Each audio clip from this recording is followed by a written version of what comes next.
Hey everyone! Right, we've just got live, so we are just getting live now. I'm just quickly checking to make sure that everything is okay and that we're not having too many issues. But I think we're probably okay in that regard.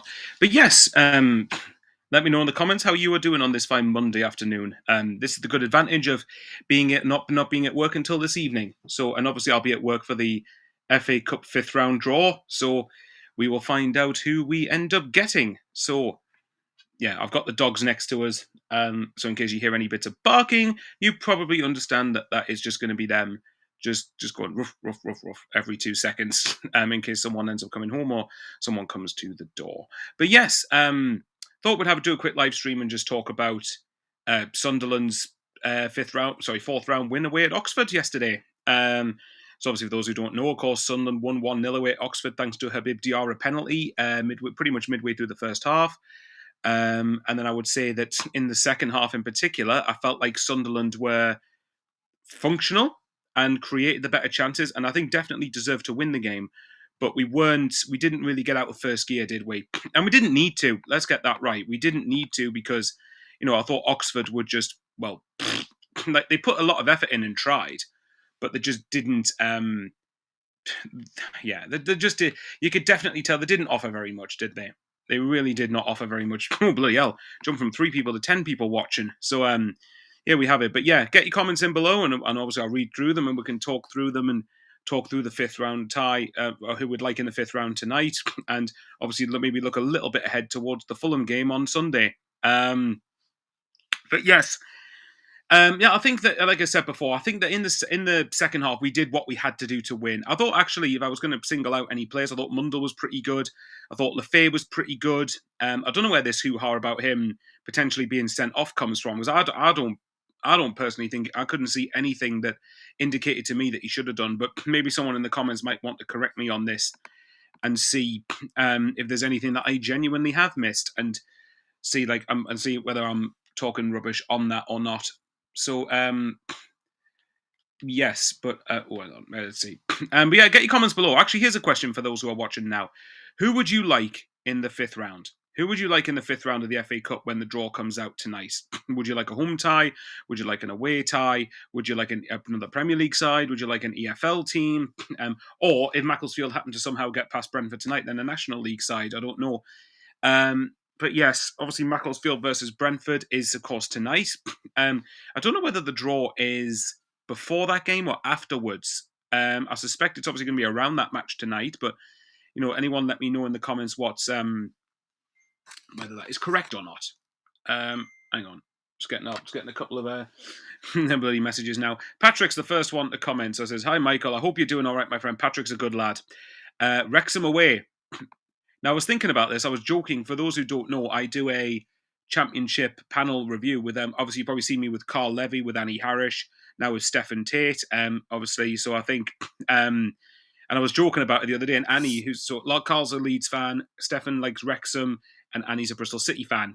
And Annie was making the joke about the George Dobson derby, the Callum Doyle derby, the Northern Nathan Broadband derby, the Phil Parkinson derby, the streaming service derby, as I called it, which I thought was quite funny. But I was like, oh god, George Dobson derby, really? But yeah, I mean, Wrexham's away. That would be on TV for sure. It has to be. So yeah.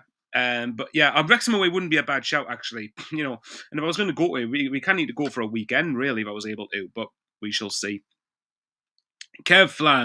Flavin, sorry, hello Kev, says Mansfield, easiest possible tie, hopefully. Yeah, I think I'd agree. I think Mansfield would be my preference. I mean, and I know they've just beaten Burnley, but I would like to think Sunderland will take it a lot more seriously than Burnley. But also to get revenge for the 2 times they've beaten us in the FA Cup in League One. Miles Percival, always good to catch up, mate. Anyone at home? Fair enough. One of my mates was saying they probably want the Mags, and I'm like, last time we played Mags in the FA Cup, it didn't go well. Although, granted, we have a much better team than we did then, but yeah, I'd rather avoid them if we can. I really wish Villa had beaten them at the weekend, but they have it. Can't have everything in life. Carl Stewart says, "How are you doing, mate? I am not doing too bad, mate. I hope you are doing all right." Yeah, so yesterday I was with Anthem Mackham and with my good friend Paul Wilson. We were doing basically just around the game. We were doing a Discord stream where obviously you had the match on. We were basically doing a commentary of it, which was, I say commentary in loose terms. It was basically just me talking rubbish, essentially. That's pretty much more or less what it was. But it did feel, I don't know what people thought of the game yesterday, but it felt like a very dull, it felt a very bottom end championship versus Premier League club. That's kind of how it felt to me. But again, we didn't have to go out all out, did we? And I'm glad we didn't. I think because of the effort the games against against Arsenal and Liverpool would have took out of us. I think I think it was good just to sort of just get through by whatever means necessary. And we've obviously got past Oxford, and now we've got a full week ahead of the Fulham game on Sunday. So I think it was important just to get through. And I think what was good is I thought 09 was very good as well, by the way, I forgot to mention. Obviously, the caveat is it is against Oxford. It is against a team that is going to be likely to be in League One next season. But at the end of the day, Wolves just scraped past League Two Grimsby. Burnley lost at home to League One Mansfield. So I do get Carl's point here. Yeah, it should be smashing teams like that with the squad we have, but football's not played like that, mate. It's not played on paper. For me, I would have liked to have smashed Oxford and would have liked to have beaten them comfortably. But end of the day, for me, it was just about getting through by whatever means necessary. Just get through to the next round. And although I think Sunderland weren't great, I think we did deserve to win because I thought we had the better control of the game. And second half, we had a good chance, I think, with this one with Mundell, maybe Mayenda, and Tarby at the end when he came on. I think we had some good chances to kill the tie off. We should try and go for the FA Cup. We are pretty much safe in the Premier League. Yeah, I think we could probably do with another half a dozen points, probably, because I'm starting to wonder whether I don't know how many points it'll take I suspect it might be slightly higher than normal in terms of points tallies to stay up. So I think another half a dozen points I think would probably do me. I think we'd be more than all right. But I think we are pretty much going to be fine. I can't see us not getting any more points for the rest of the season. Cavan Ball says, Leeds at home. That would be a pretty good tie, wouldn't it? And a very historic one given the FA Cup history between the two. Carl, Chuck for Luco 9, 2 man of the matches in both FA Cup matches. Did he officially get man of the match? Someone will have to let me know about that, whether he actually did get man of the match or not. But yes, Leeds at home wouldn't be a bad shout. Leeds at home would not be a bad shout at all. Hang on, didn't mean to do that. Sorry, I'm just trying to get my way around the system again. But yeah, I think generally, like I said, I think we did more than deserve to win, and I think it was important. In the past, obviously, as you know, when it comes to the FA Cup, we've had situations in the Championship and League One where I personally couldn't have given two hoots about the FA Cup because, quite frankly, it meant that we were going to have a lot of extra games we didn't need. It meant we were going to have a lot of extra fixture congestion because obviously we had 46 league games in League One, plus 3 at least EFL Trophy games, plus then you enter the Carabao Cup first round, which to be fair, if you're in the Championship, you do, and then you enter the FA Cup in the stupid first round in November. So yeah, Carl said apparently he did get man of the match, Luke 09. Fair enough. Good on to him. And actually what's good about Luke 09 is that he's still finding a way to be useful within the squad. I love Luke 09, and I think that he's massive around behind the scenes, and if he's happy to have a bit part role and happy to drive everyone else's standards up alongside Granit Xhaka and everyone else, then absolutely fantastic. I'm happy to have him there. I want him to stay another 2 years so he gets a testimonial because I think he deserves one. It's hard to believe he's been here 8 seasons. Like, it's mental. But yeah, we'll see tonight. When is the draw tonight? It's like 7:30 or something. So yeah, it'll be very good to see who we do get drawn against. Would you guys want a home or an away tie? Because I think we've had 2 away ones. So if we're going to get anyone in the Premier League, then I would rather it was at home. And then we've hopefully got the crowd. And hopefully this time we actually get a good turnout for it. And as I said, that's probably one of the reasons why in the Championship and the League One days, we generally didn't really give 2 hoots about, again, the FA Cup first or early rounds of the FA Cup. Because, the priority in League One especially was getting promoted because the club was dying the more it was in that division. And then even in the Championship, to be honest, like although we had less games, we didn't have the EFL Trophy to contend with, and we entered it in the 3rd round. When it came to the FA Cup, I just couldn't care less about it. Like when we had Stoke at home, like just over a year ago, in the 3rd round when we were both in the Championship, I just nah, not for me. Like there's games coming up that are far more important than that. So if we get through, great. But if not, then we'll just see what happens really. But yes, so let's see if there's any more comments there. Let's see. Carl says, yeah, 100% he's seen the good and dark days. Absolutely he has. David, good comment. Nice to see you, my friend. Hang on, let me just quickly put my laptop on charge so it doesn't die midstream, because that would be pretty embarrassing. Hi, Michael. Hope you're well. Likewise yourself, mate. Thoughts on Mundle yesterday? Thought he was bright and done really well. Done more than any of our wingers have done yesterday in any game. Granted, it was against Oxford. I have my doubts about Mundle, whether he's going to be good enough for Premier League standards. And that's not his fault, by the way. If he's not, he can't help that. That's just how it is. But I would say that with Mundle, I thought he was good yesterday. I really did think he did really well. And I hope Mundle really goes to prove me wrong about him. I don't think Mundle will have a longer term future at Sunderland, because I think we'll be a bit ruthless in that regard, or ruthless, if you want to make a really bad pun. But yeah, I think Mundle did reasonably well. I think he had some good. I think the only thing that I could criticise him with was his final third decision making. I thought could have been a lot better. But other than that, yeah, I think, you know what, fair enough. I can't fault him really. Kieran says Luke O'Nien only 2 years away from testimonial. Yeah, that would be absolutely fantastic. Yeah, it'd be fantastic if he gets one. Like, he absolutely deserves it. And are we going down the route saying Luke O'Nien's a club legend? Because it depends on what your criteria of club legend is. But as far as I'm concerned, I don't think he's far off the conversation if he's not already in it.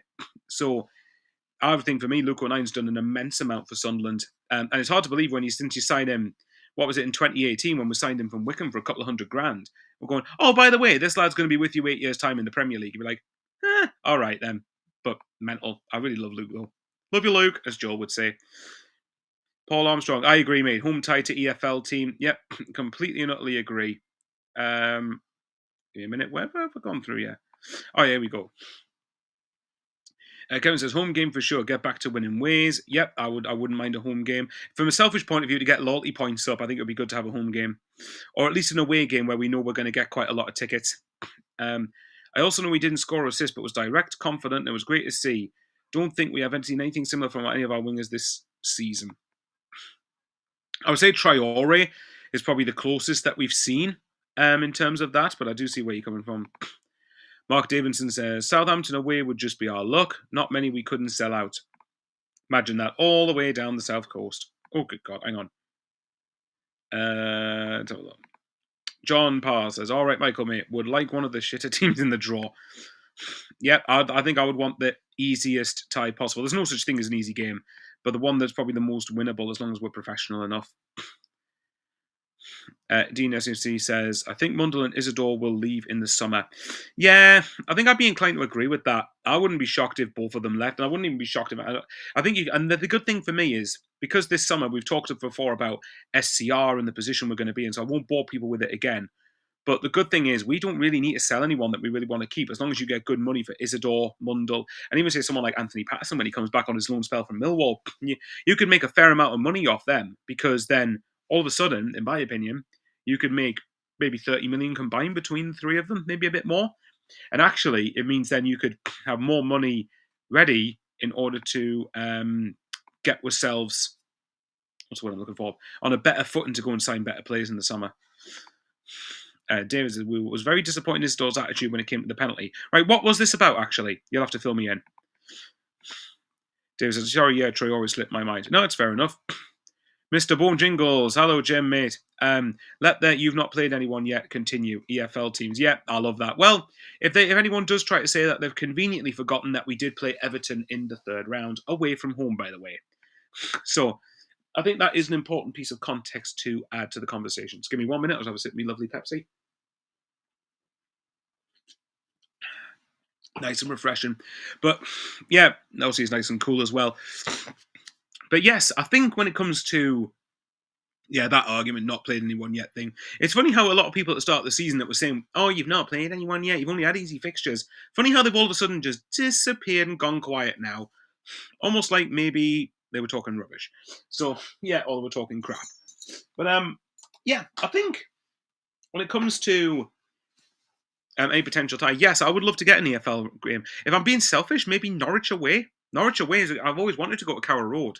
Not just because I've got a couple of friends who are Norwich fans, but and also in particular, it'd be nice to meet Chris Reeve, because obviously Chris Reeve's on Talk Norwich City. I'd like to think we're good friends, and I'd love to be able to go to that game and meet him. If Norwich played Sunderland, maybe even try and go down for a weekend. Who knows? We'll wait and see. What's your thoughts on Alderete? Also, keen to hear your take on him. I like Alderete a lot. I really am a big fan of Alderete. My only real kind of annoyance with him is when he tries these, and I know it's part of his game, but it's when he often tries these ridiculous Hollywood balls and tries to be almost too clever at the back. Because for me, I don't see anything wrong with often just getting rid of the ball and clearing it. Give me one moment.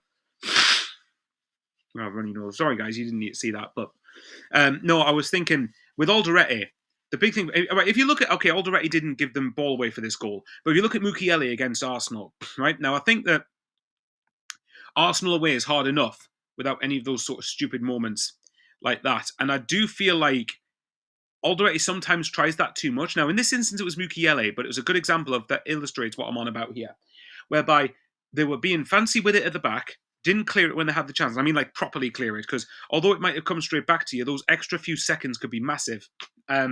But he gave it away in our own third, and then Arsenal profited and scored from that. Sometimes Alderete, I really like Alderete, but sometimes these little Hollywood balls and things he tries in his own third really do annoy me. And it's always something that gets my heart on edge every single time. But thankfully, as long as we can get another 6 or 7 points, then we should be fine in terms of safety. Then I'm less nervous about it. But I do like him, David, if that answers your question. I always have a long way of doing a long-winded answer and then answering and then doing a short answer at the very end. So fair play to you if you were patient to listen to that. And Louis, hello there, mate. And says, I'm hoping for a Wrexham or Mansfield at home. Hopefully we don't get the Mags. Can't be bothered with that lot. No, I can't either. I hate playing them. Twice a season is often enough for me. So I'm like, well, yeah, let's, like I loved, I think Derby days when you win are great, but the game's horrible for me. I don't like it whatsoever. Now, look, we're probably going to get them, aren't we? Mr. Bojingles, the silence is deafening. Completely agree. Dean says, Serkin showed how much we missed Reynaldo. I thought Serkin was all right, I thought this, but again, the caveat, as I keep on saying, it is Oxford. So, but I think general during AFCON, for the most part, I thought Serkin was pretty good. But maybe that's just me. David says, and I suspect this is on Reynaldo. He says, completely agree. Feel like sometimes he's too cocky, does too much. Always feel like he has a mistake in him. Doesn't need to overcomplicate it. Yep, bang on. Bang on. Sometimes you just need to keep the game simple, and there really isn't anything wrong with that. Knowing me, knowing you, hello there, bud. Afternoon, Michael. Lefebvre would have taken the penalty, I reckon, but he promised Diarra he could have the next penalty after Brentford. Obviously, Diarra got himself injured. After Brentford at home, sorry, right, my mistake. Yeah, well, he's back now, and of course he ends up scoring. So, as long as we scored it, I didn't really give a crap who scored the penalty. Players getting overconfident. If in doubt, Rose said. Completely agree, mate. Completely agree. I think it's something our players do need to learn to. I don't mind when it works. I don't mind the fact. I love the fact they've got the confidence and they've got the faith in their ability to play out from the back. But my annoyance is you sometimes do it too much, and therefore that often is like, oh, like, can you not give it away in your own third, please? Because, and it's not even just the defence, to be fair. Xhaka did it once against Crystal Palace, actually, where he stupidly gave the ball away, and it led to a good chance for Mateta, who should have scored, and somehow didn't score, by the way. So, yeah, for me, like, we need to just be a bit careful not to become a bit too overconfident, but fair play to them for having the faith in their ability to pull it off. Oh, I didn't mean to put that up twice. And of course, Dave the Rave, there's the legend, says, I hope Sunderland get home tie next round. Absolutely. Absolutely. I would love to have a home tie. As I said, for me, my preference in terms of the next game in the next round would be Mansfield at home. I think that would be the ideal one, or even Mansfield away, I suppose. So I just think if we could get that, then the only concern I'd really have is how many tickets we would sell for it. I think for me, because you're now 2 rounds away from Wembley, and obviously you've got to depend on the look of the draw, doesn't it? But if we had a home tie, I would like us to have a good chance of being able to actually sell it out, and not just leave like loads and loads of empty seats. But I think equally that's where the club's marketing needs to come into it and really advertise. You could do deals like a family ticket for 50 quid or something, or you could do so they say 2 adults, 2 kids, or whatever it is, or you could do a buy one ticket, get one half price and get people to come along. I don't think you should need that. I think people should be wanting to come along anyway, but nevertheless, if it helps people get along, then who knows? Paul Armstrong, VAR is used in this next round, I heard. Well, hopefully that is the case, because to be fair, I was really storming around the house. I was fuming after Newcastle beat Villa on Saturday. But I do have to admit, Newcastle in a lot of ways were robbed by the referee. Even though obviously they had the red card, they had the There's a big helicopter around outside. No, even though they obviously had the red card, which was correct for Villa, Newcastle should have had a blatant penalty at 1-0 in the second half before they scored. Lucas Digne was arguably lucky not to get sent off. And I think generally the standard of refereeing that game was atrocious. And I think it turns out, was it Chris Kavanagh? Was it Chris Kavanagh who refereed the Villa Newcastle game? And it turns out, by the way, he was the same one who admitted we should have had a penalty against Liverpool. So, yeah, that was annoying me. So I think the standards of referee overall are on the floor. And I think whatever you want to say about VAR, I'd much rather have VAR in place than not have it, because the standard of officiating really gets on my nerves. So, yeah, but look, you don't want to hear me bore on about officials again, because I do that often enough. Carl Stewart says, we are missing Xhaka big time at the minute. Yeah, the sooner he gets back, the better. Jim says, is it too early to talk about the summer transfer window? No, not really. I think we are. I think if you put it this way, the fact we've let Speakman go, and Speakman has gone, indicates to be that we are looking ahead to the summer, and we now know that we are pretty much going to, unless something catastrophically bad happens, we are pretty much going to be in the Premier. We are pretty much going to be in the Premier League next season, and that for me is a really good, comfortable position to be in. It's a really good position in terms of being able to set targets, drive recruitment up, set the standard of play that you can go for. It could be good in terms of Isidore or Mundell or Patterson, or when they come back on their loans, Elise, Yelder. It's really good in terms of being able to get those players, have the clarity, knowing we're going to be in this league, and that longer term we're going to want to move these players out and try and get a bit of money for them, but more importantly for them, try and get them somewhere where they're going to be playing first team football on a regular basis. Let's have a look. Macam says, was the same ref who should have given us a pen for Brobby? Yep, completely agree. That prick should have given us a pen. Yep. Well, he apologised afterwards, didn't he? But all well and good then, mate. You should have done it in the game. By the way, Liverpool deserved to win, but not to discourage them, not to take anything away from Liverpool. But yeah, the referee was honking, and VAR wasn't it? VAR was borderline corrupt, in my opinion, for not giving that. Jim says, Michael, I sent the idea of a family season tickets to Chris Walters. Well, let's see what he comes back with, mate, because we are very lucky to have Chris Walters. Really good, really big credit to the club. But yeah, I was thinking, like, I think with VAR, if it is going to be in this next round, then I really like that idea, because, like I said, the standard of refereeing is just atrocious and has been in this country. And don't get me wrong, I understand it's a difficult job, and using them is never right. But for me, like, they get on my nerves. They really do get on my nerves with some of the borderline laughable decisions that they do. Especially the lines officials, by the way, they get away with murder as well. Even more so, probably, because at least the referees have to put themselves in the firing line, whereas the lines officials, I don't think, really take enough accountability. Kieran says, do you know when Xhaka is back? I wish I did, mate. The only thing, that's something that does that, and could probably mention here. Something I'd like us to start getting a bit better with is when a player's out for we say a player's out for 3 weeks, and I know to an extent they can't help that. It all comes down to, how quickly their body recovers from said injuries.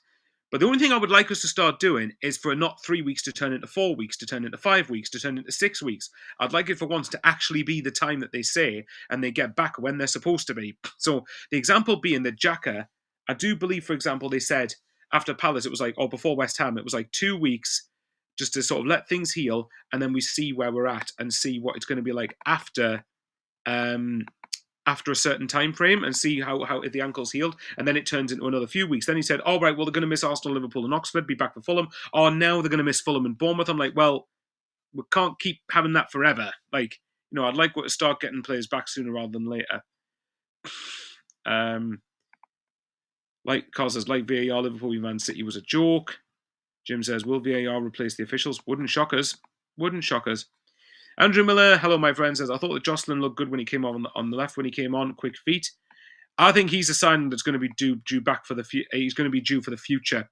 And I think for this season, I think it'll be sporadic appearances in and out of the team. Maybe if we get another EFL tie, then I could see him being of use in that game, whoever it's against. But yeah, I think we're going to be giving him the time to bed in, which is always a good thing. And there's another bloody message going off. First time been popular in my life, really. And another one. Nice. Yeah, anyways. Sorry, let me just get rid of that. But anyway, Macam Cass says he should be back for the Bournemouth game. I really hope so, because I think we are missing him. On Fotmob, he is set to come back on the 28th of February. Well, we shall see. Phil says, would you take... Sorry, Phil Blythe says, would you take Job back? Unpopular opinion? Yeah, probably. I know there are people that felt like Job wouldn't have the attributes ready to compete at Premier League level, but I disagree with that. I think Job, honestly, it would be a really good option and a really good handy asset to have at Prem level. I think that sometimes, if you look, obviously, I know how he does these things where he draws the players onto him and then sort of glides past through them and drifts them through midfield. So I do think Job would obviously have to work on that. But in terms of the physicality of the game, in terms of everything else, I think he'd be more than up to Premier League level. I really do. Would he come back? Probably not. But I suspect now, maybe the club might think, you know what, we feel we can get better than Job. And if that's the case, then fair play. And bearing in mind, Job, obviously, I think if Speakman was still here, then I think it would be a case of maybe there's an option there for that to become a reality. But in terms of, I'm just putting some of my answers a bit dry at the minute. But no, I think when it comes to Gazolfi, he'll have his own contacts and he'll get players from. I mean, I suppose Job is overseas, isn't he? He's at Dortmund, but yeah, and hopefully that's a reminder to whoever's advising Job and all that. You know, don't make the wrong move too soon. You know, I mean, don't get us wrong. I think eventually Job will succeed at Dortmund, but yeah, it's just a point worth mentioning, I think. But to answer your question, maybe I'm in a minority, but I would take him back. Bone Jingles. Is Xhaka really injured or is he completing his pro license? I suspect he's injured, mate. I think he could do his pro license on top of playing games for Sunderland as well, but you know, we shall see. But I love your question earlier, though. Is it to answer your question, is it too early to prepare for the summer? No. Or start talking about the summer? No. Like, you bet your bottom dollar Gazolfi will be behind the scenes working his absolute arse off effectively in terms of trying to get things in motion for the summer. And I think that's a good place to be in because we now have, for the most part, a good level of clarity to know what league we are going to be playing in. Whereas the likes of, say, at the minute, Forest, West Ham, Leeds, Leeds in particular probably, but they don't have that luxury at the moment, whereas we probably do. And by the time we get to, say, the start of May or the back end of the season, we probably will have that luxury of knowing, right, we know we're going to be in this league next season, we know what we can compete for, and who we can try and bring in. Knowing me, knowing you says, after a bit of an iffy start, he's been playing really well the last few games. Who's this you're on about, mate? Maybe I'm just blind and being autistic here. I don't know. But yes, I think the next stage is to say that we know, and again, like earlier, I would like to have a good FA Cup run here because we know, barring anything catastrophic, we're safe. We're going to be, or how we phrase, we're going to be safe, barring something catastrophic. If we go down from here, it's an absolute disaster. But I think we should be fine. If we can just keep on plucking away, getting results at home, maybe nicking the odd few draws and everything away from home, then we'll be more than all right, I think. But it represents a good opportunity here to have a good run at the FA Cup and try and get to at least the quarterfinals, again, depending on who you get drawn against. But, like I said, one way or another, we'll see. Macam Kaz says, imagine Job's, Xhaka and Siddiqui in the midfield. Knowing me, knowing you. Oh, Job, sorry, right. Okay, Job's been all right. Oh, well, if he's doing all right at Dortmund, then yeah, we're not going to get him back, are we?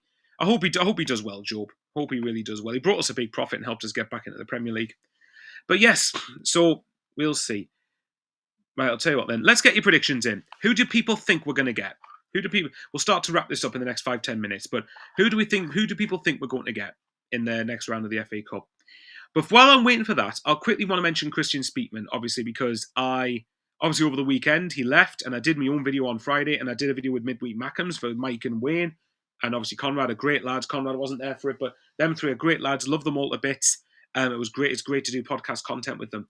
I just wanted to say to the likes of Christian Speakman, not that he'll be watching this, but with Christian Speakman, I want to say thank you to him and Stuart Harvey in particular for the work that they've done without parachute payments, with not much of a big budget to work with. I think it's commendable. I think it's really commendable what they've done, and I think that we owe them both a lot. But and Speakman, remember, took a lot of flack on occasions, and some of the criticism, keyword there on some of it was okay, some of it was fair enough. I think it was fair criticism, such as the Michael Beale appointment, the striker situation, whatever it was. But, and I feel quite smugly vindicated now, given that 2 years ago, as you guys know on this channel, I was saying I still want to stick by what we're doing. And now, it looks like, I think with Speakman as well, he's left us in. The ultimate question, as Phil Smith rightly said, and I said this in my own video, but Phil Smith said this, and he said it perfectly. Has Christian Speakman, like Christian Speakman, Stuart Harvey, have they left us in a better place than when they walked in through the door? And the answer is a resounding yes. Yes, we shouldn't have been in League One to begin with, but we were there. We can't erase that from history as much as we'd like to. And they were in League One. In their first full season here, we got promoted. And then obviously we had 3 years in the Championship where I thought we would take quite a bit longer to get back to the Premier League. And probably the best bit of all, is the fact that they've given us the platform and set the stage for us to spend a load of money in the Premier League era when we're going to need to spend money, by the way. And actually, I think they deserve a lot of plaudits for that in the way that we've been ran. And remember, in the Championship, we've been up against parachute payment teams. That is not an easy thing to do at all. So I think everything's just got to say, you know what? Thank you to Christian and thank you to Stuart for that. And look, but when Gazolfi came in, Speakman's days were numbered, weren't they? Let's be honest. Dean says, love Mansfield in the next round. The Lunatic Sings, love that name. Job doesn't get game time ahead of Xhaka, Siddiqui, Diarra, Lafay. No, maybe not. Dean says, love your chat with Anthon Sunday. Thanks, man. I thought it was just waffle and talking shite, to be honest, but thanks very much for watching. Knowing you again. Says, West Ham away. I'd love that. I'd love to go to West Ham. West Ham away. We played them in the 5th round in 1992 on the way to the final. I see what you did there. Steve Brew. Sounds like you're saying Steve Bruce there. In the summer, could get a world-class striker and another midfielder who can hold the ball and control the game. Too risky having only Xhaka.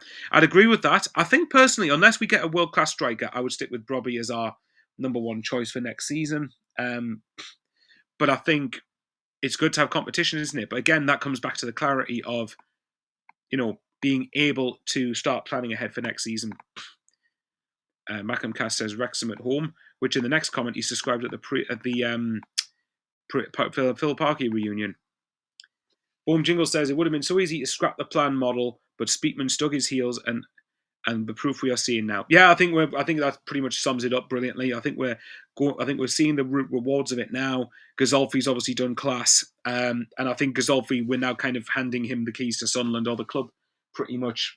But yeah, so I think you've got to give them immense amount of credit for that. Right, guys, I think I'm going to leave it there. Obviously, there's only so long I can really waffle and talk along, but thanks to the 30 or so people that have watched, it's been much appreciated. And I think it's great to see. And obviously, we're in the 5th round, and it doesn't go unnoticed how mental it is that people want to sit and, even at short notice, come and just watch me talk to a laptop camera, basically. But yeah, thanks very much everybody for watching. I'll love you and leave yous, and I'll see you later in the week for midweek Mackems and for the Fulham game. Take care, everyone. Stay safe. And as always,